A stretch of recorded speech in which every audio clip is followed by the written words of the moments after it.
சென்னையில் வீடு வீடாக சென்று பொங்கல் தொகுப்பு டோக்கன் விநியோகம் செய்யும் பணி என்பது தொடங்கியிருக்கிறது. பொங்கல் தொகுப்பு பெறுவதற்கான டோக்கன் விநியோகம் செய்யும் பணி என்பது தொடங்கியிருக்கிறது. அண்மை செய்தியாக பார்க்கிறோம். சென்னையில் வீடு வீடாக சென்று பொங்கல் தொகுப்புக்கான டோக்கன் விநியோகம் செய்யக்கூடிய பணிகள் என்பது தொடங்கியிருக்கிறது.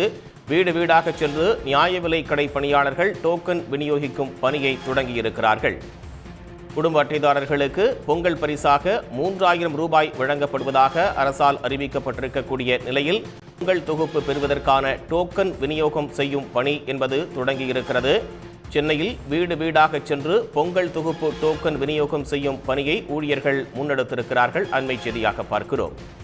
நியாய விலை கடை பணியாளர்கள் வீடு வீடாக சென்று இந்த டோக்கன் விநியோகம் செய்யும் பணியை தொடங்கியிருக்கிறார்கள். தமிழ்நாட்டில் அனைத்து அரிசி குடும்ப அட்டைதாரர்களுக்கும் பொங்கல் பரிசாக 3000 ரூபாய் வழங்கப்படுவது குறிப்பிடத்தக்கது.